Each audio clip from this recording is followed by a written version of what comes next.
Kaya yun. Dito na yung parcel niya eh.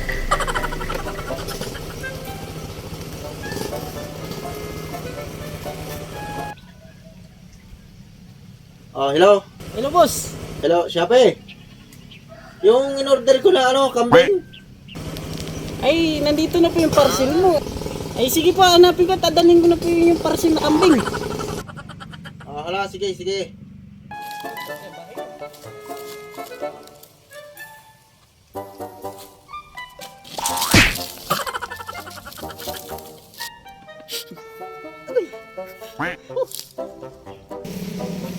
Okay, okay. Saan yung bahay ni Kurumo? Kurumo?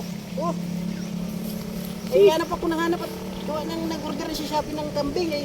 Nung nakarang araw pa ito, hanap ako ng hanap ng bahay niya, hindi ko makita. Hindi ko man alam bahay ni Kurumo. Eh, parang dito mo yun. Doon, magtanong ka doon ay sa may taas. Bahay na doon.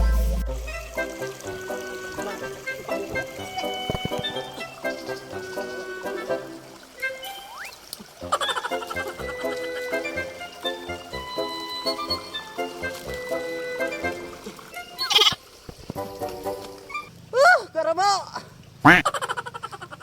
Sa bahay mo! Parcel mo, nandito na!